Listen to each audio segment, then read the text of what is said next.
দেখুন, আমরা ভারতীয় নাগরিক। আমরা আমাদের দেশের জন্য আমরা সবকিছু করতে প্রস্তুত। আমাদের দেশের এতটুকু স্বার্থ নষ্ট হবে এটা আমরা কখনো চাইব না।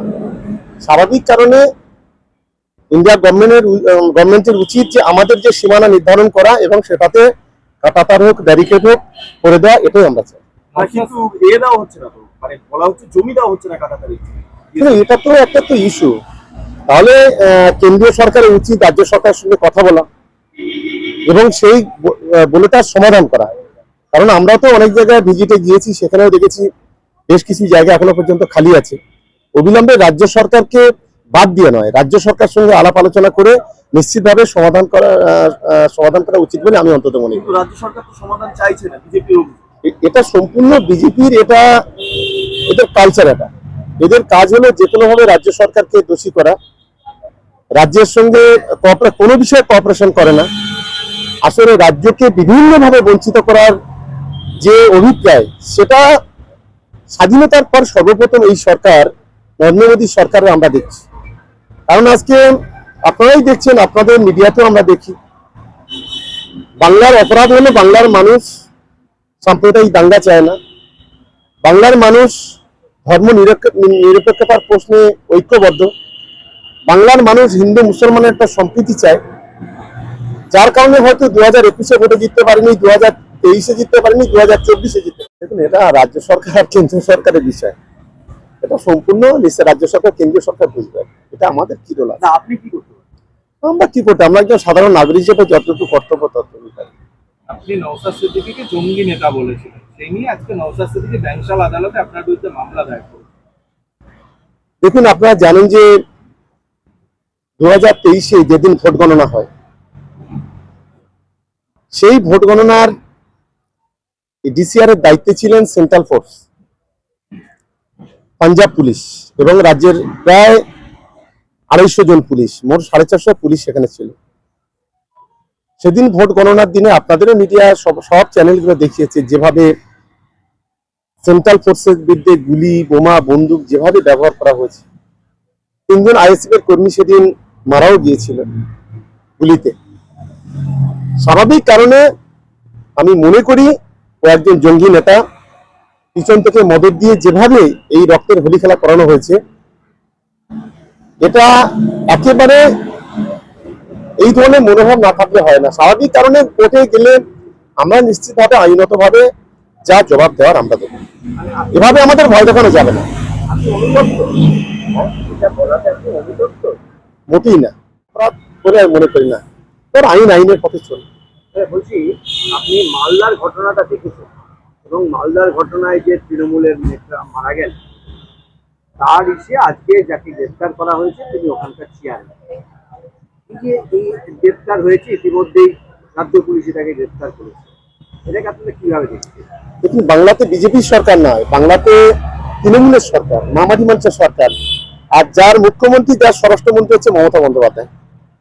দলের যে কাউকে রেয়াত করে না তার পুলিশ প্রশাসন, এবং মুখ্যমন্ত্রী যে একবার স্ত্রী সঠিক জায়গায় দাঁড়িয়ে আছে, এটা সবচেয়ে বড় তার প্রমাণ। আজকে বিরোধীরা যারা অনেক বড় বড় কথা বলে, আজকে তাদেরও বোঝা উচিত যে কোনো অন্যায় যদি দলের কেউ করে, সে যে রেয়াত পাবে না বাংলাতে, এটা তার সবচেয়ে বড় উদাহরণ মালদার ঘটনা। কিন্তু এরকম খুব ভালো পেয়ে যাবে। আপনি কি আশঙ্কা করেন? আমার কোনো আশঙ্কা নেই। আপনি কাউকে আমি ঠিক আছি একদম। তিওয়ারির মতন লোক আপনার দলে নেই? দেখুন, আমি একদম ঠিক জায়গায় দাঁড়িয়ে আছি। তিওয়ারি সে থাকলেও কিছু আসলে যায় না। আছে কি আছে দলের অভ্যন্তরে আছে, তাও বলতে পারছি না। এই ধরনের ঘটনা আগে যদি জানা যেত তাহলে খুনের ঘটনা হতো না, সেরকম কোনো ইনফরমেশন এই ধরনের দলের সেটা তো ঘটনা তো অনেক ঘটছে বিভিন্ন জায়গায়, শুধু আজকে বাংলাতে নয়, আপনি সারা ভারতবর্ষে দেখুন বিভিন্ন জায়গায় এবং আপনাদের সাংবাদিকও কোথায় কোথায় খুন হচ্ছে। সরকার তার ইন্টেলিজেন্স সবসময় ব্যবহার করে। হয়তো এই ধরনের খবর আগে থাকলে তাহলে অবশ্যই তো সরকার তার ব্যবস্থা গ্রহণ করত। তবে ইনসিডেন্ট যে ঘটনা ঘটেছে, আমরা অত্যন্ত ব্যথিত এবং দুঃখিত। সেটা তো পুলিশ প্রশাসন বলতে পারবে ভালো। ইন্টেলিজেন্স যারা, কোনো আশঙ্কা নেই? না, আমি মনে করি যে আমি নির্দিষ্ট জায়গায় দাঁড়িয়ে আছি এবং আমার মাননীয় মুখ্যমন্ত্রী মমতা বন্দ্যোপাধ্যায় আমাদের যে নিরাপত্তা ব্যবস্থা করেছেন সেটা যথেষ্ট বলে আমি মনে করি। মানে গৌতম বাবু দেখুন, প্রত্যেকটা এই ধরনের ঘটনা মানে আমাদের ব্যতীত করে। একজন সহকর্মী যখন সমাজ বিরোধী আশ্রিত সমাজ বিরোধীদের দ্বারা খুন হন, স্বাভাবিক কারণে সেখানে তো খারাপ লাগেই। আমরা দুঃখিত, আমরা ব্যতীত। আমি বলছি সমাজ বিরোধী দ্বারা খুন হওয়া একটা জিনিস, যে রাজনীতি করতে এসে সমাজ বিরোধী হাতে খুন হয়েছে, আর রাজনীতি করতে এসে নিজের দলের হাত করলে যদি নেতার হাতে খুন হতে হয় তাহলে সেটা তো অন্য বিষয়। দেখুন, যারা খুনের সঙ্গে জড়িত থাকে তারা তাদের কোনো রাজনৈতিক জাত থাকে না, তারা সমাজ বিরোধী। নিশ্চিতভাবে যে বা যারা অ্যারেস্ট হয়েছে যদি সত্যিকারের এদের সঙ্গে যোগ থাকে, নিশ্চিতভাবে পুলিশ তা তদন্ত করছে। আমি মনে করি এরা সমাজ বিরোধী ছাড়া অন্য কিছু বলা যাবে না এদের। এরকম সমাজ বিরোধী আপনাদের দলে বেরোয়েছে, তো আপনাদের আশঙ্কা আপনারা যারা রাস্তায় নেমে কাজ করে একজন হাসিদার পাচার করতে গিয়ে ওই গ্রেফতার হয়েছে। আপনি তো চিনবেন কি করে? হাসিদার পাচার করতে গিয়ে গ্রেফতার হয়েছিল আপনাদের না, দলের। না। মানে একের পর এক লোক এই আপনাদের দলে তারা অপরাধ জগতের সঙ্গে যুক্ত। মানে চিনবেন আপনি কি দেখুন করে? না, আপনার নরেন্দ্র মোদী যদি এরকম লোক দেশের থাকে, প্রধানমন্ত্রীর সঙ্গে যার মানে যাদের সম্পর্ক ছিল যুক্ত, তারা হাজার হাজার কোটি টাকা নিয়ে পালিয়েছে। সে পালা, কিন্তু আপনার দলের মধ্যেই যদি আপনি শত্রুকে চিহ্নিত করতে পারেন, দলের মধ্যে থাকলে চিহ্নিত করবেন কি করে? বলবেন কাকে? তার জন্য সরকার আছে, তার জন্য দপ্তর আছে, তার জন্য ইন্টেলিজেন্স আছে, তার জন্য সবকিছু আছে। মানে দক্ষিণ চব্বিশ পরগনা কোনো সমাজ বিরোধী নেই, কোট আন কোট আপনার কথা অনুযায়ী যেটা সমাজ বিরোধী। দেখুন, আমি তো কাকে সমাজ বিরোধী বলবো আমি তো নিজেই ঠিক পাচ্ছি না। ঠিক পাচ্ছেন না? না, মানে কাকে বলবেন বুঝতে পারছেন কাকে না? বলবো আমি কিছু মানে মানে মানে এই বাসতে গাউজার হয়ে যেতে পারে।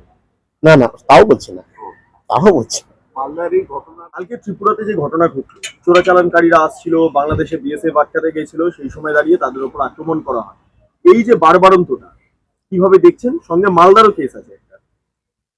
দেখুন, দেশের যিনি সরকারের দায়িত্বে আছেন নরেন্দ্র মোদী, তিনি সবসময় 56 ইঞ্চি ছাতির কথা বলেন, সারা পৃথিবীতে ঘুরে বেড়ান।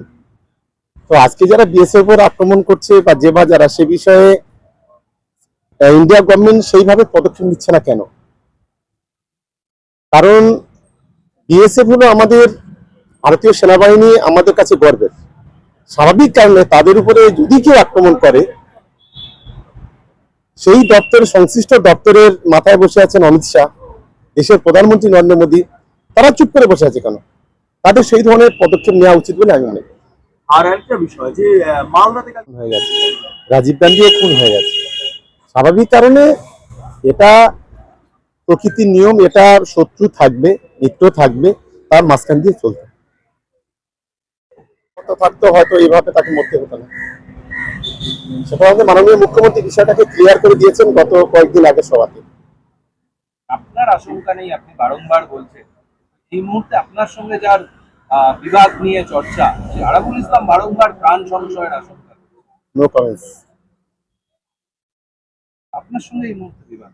কারোর বিবাদ নেই, আমার সঙ্গে কারোর বিবাদ নেই, আরাবুল ইসলামের কোনো বিবাদ নেই? কারোর সঙ্গে বিবাদ নেই।